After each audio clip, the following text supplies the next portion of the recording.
నమస్కారం. నేను చందు. ఈ రోజుకి సంబంధించిన కరెంట్ అఫైర్స్ ఏమేమున్నాయో చూద్దాం. వీడియో చివరి వరకు చూడండి. ఒకవేళ ఛానల్‌ని సబ్స్క్రైబ్ చేసుకోకపోతే ఫస్ట్ సబ్స్క్రైబ్ చేసుకోండి.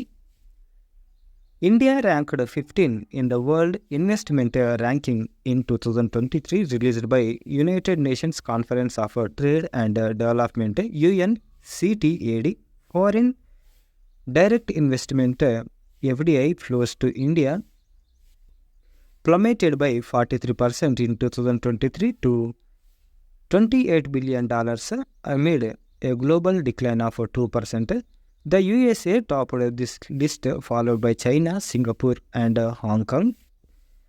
The Union government has extended the tenure of Intelligence Bureau (IB) Chief Tapan Kumar Dekha by one more year until June 2025.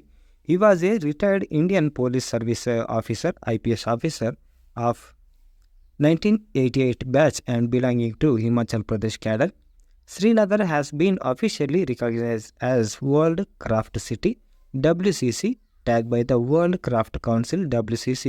WCC is a non-government organization working to empower artisans and safeguard craft heritage globally. In 2021, Srinagar also earned the title UNESCO Creative City under Crafts and Folk Art.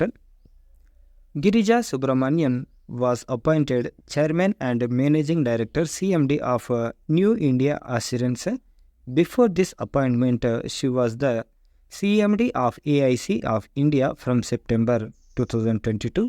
United Nations Public Service Day is celebrated every year on June 23 to acknowledge the contribution of public service to improve the development process for all the people, and the UN General Assembly officially designated this day on 20 December 2002.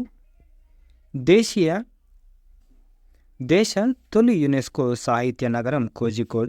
దేశంలో సాంస్కృతిక వారసత్వానికి ప్రతీకగా నిలిచిన కేరళలోని కోజికోడ్ను దేశ తొలి సాహిత్య నగరంగా యునెస్కో ప్రకటించింది. 2023 అక్టోబర్లో కోజికోడ్ యునెస్కో క్రియేటివ్ నెట్వర్క్ UCCLకి చెందిన సాహిత్య విభాగంలోకి ప్రవేశించింది. కోల్కతా వంటి ఘనమైన సాంస్కృతిక చరిత్ర కలిగిన నగరాలను పక్కన పెట్టి యునెస్కో నుంచి కోజికోడ్ సిటీ ఆఫ్ లిటరేచర్ బిరుదును దక్కించుకుంది. కోజికోడ్లో 500లకు పైగా గ్రంథాలయాలు ఉన్నాయి. లైబ్రరీలు. కేరళకు చెందిన ప్రముఖ మలయాళ రచయిత MT వాసుదేవన్ నాయర్ కోజికోడ్లో ఉంటూ సాహిత్య రంగానికి ఎన్ని సేవలు అందించారు. UCCNలో చేరిన 55 కొత్త నగరాల్లో భారతదేశానికి చెందిన గ్వాలియర్, కోజికోడ్ ఉన్నాయి. మధ్యప్రదేశ్లోని గ్వాలియర్ సంగీత విభాగంలో ప్రతిష్టాత్మక జాబితాలో చోటు సంపాదించుకోగా కోజికోడ్ సాహిత్య విభాగంలోకి ప్రవేశించింది.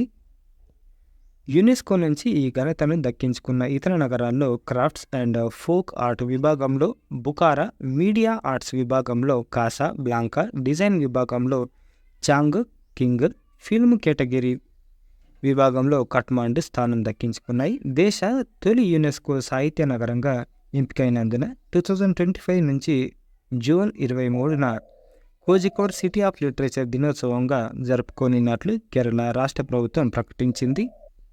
ఇంగ్లీష్ ఛానల్ను ఈదిన తొలి తెలుగు మహిళ. 43 ఏళ్ల వయసులో రికార్డు సృష్టించిన క్వీనీ విక్టోరియా. ప్రపంచమంతా స్విమ్ ఎవరెస్ట్గా పిలిచే ఇంగ్లీష్ ఛానల్ను ఈదిన తొలి తెలుగు మహిళగా ఓపెన్ వాటర్ స్విమ్మర్ గంధం క్వీనీ విక్టోరియా రికార్డు నెలకొల్పారు. మహబూబ్ నగర్ జిల్లా అమాన్ నగర్కు చెందిన విక్టోరియా హైదరాబాద్లో స్థిరపడి ఓపెన్ వాటర్ స్విమ్మర్గా రాణిస్తున్నారు.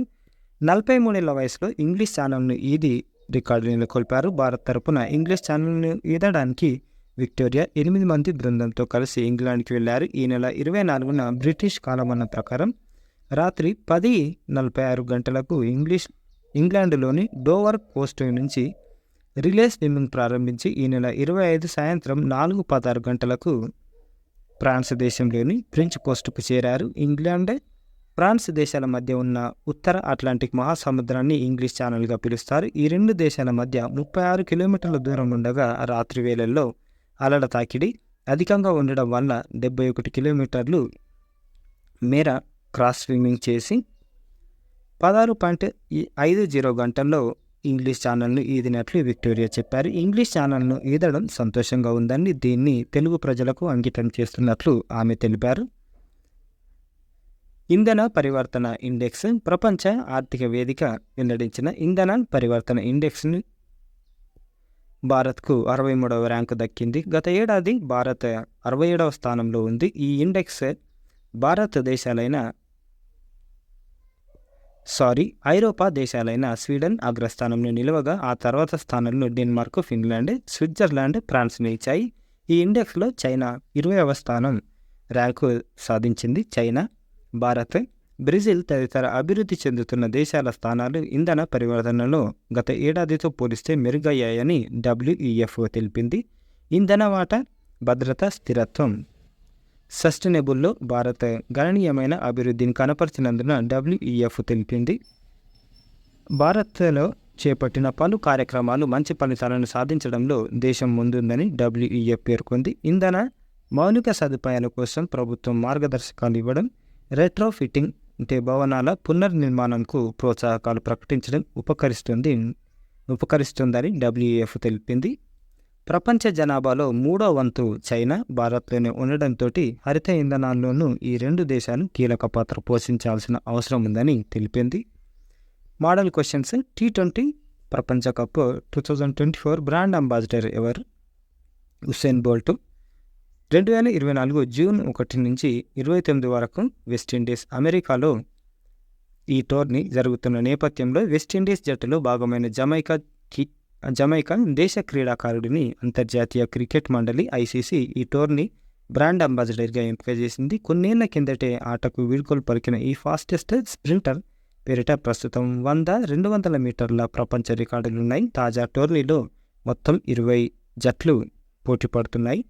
దేశంలోనే అత్యంత తేలికపాటి తూట రక్షణ కవచాన్ని DRDOకి చెందిన DMSRDE defence material and stores research and development establishment ఇటీవల అభివృద్ధి చేసింది. ఇది ఏ నగరంలో ఉంది? కాన్పూర్. ఈ తూట రక్షణ కవచం అత్యధిక స్థాయి లెవెల్ 6 ముప్పు నుంచి రక్షణ కల్పిస్తుందని సంస్థ వెల్లడించింది. దీన్ని మోనోలిథిన్ సిరామిక్ ప్లేట్లు పాలిమర్తో తయారు చేసినట్టు పేర్కొంది. ఇది 7.62 × 54 RAPI తూటాలను నిలువరిస్తుందని శాస్త్రవేత్తలు వెల్లడించారు. రామకృష్ణ మఠం రామకృష్ణ మిషన్ నూతన అధ్యక్షుడిగా ఇటీవల ఎవరు ఎన్నికయ్యారు? స్వామి గౌతమానంద్ జీ మహారాజ్. ఇటీవల కోల్కతాలో మరణించిన మఠం అధ్యక్షుడు స్వామి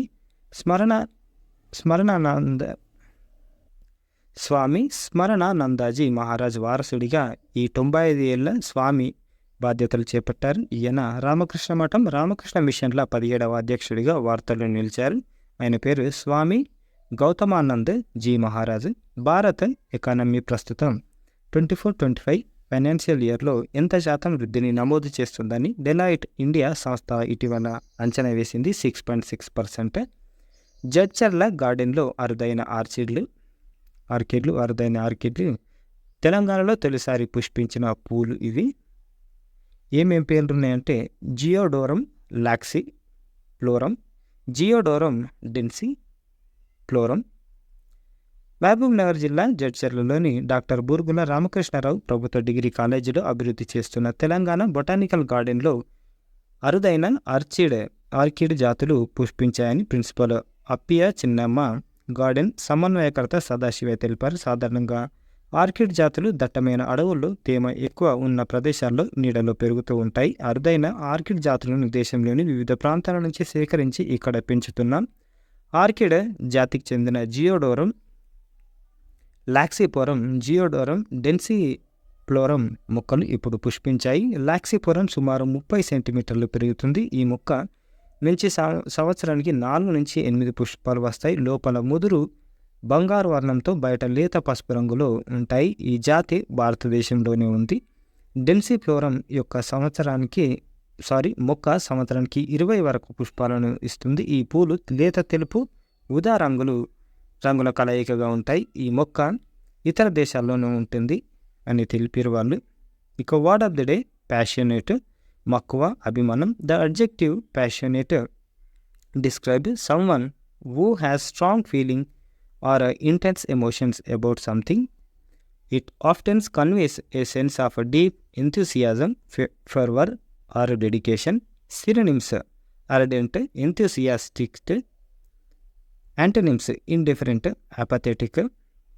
Usage is a passionate speech moved the audience to tears, inspiring many to join the cause.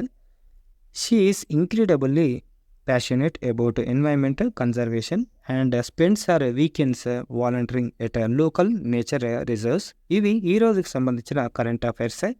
Like చేయండి, షేర్ చేయండి, సబ్స్క్రైబ్ చేయండి. థ్యాంక్ యూ, ధన్యవాదాలు.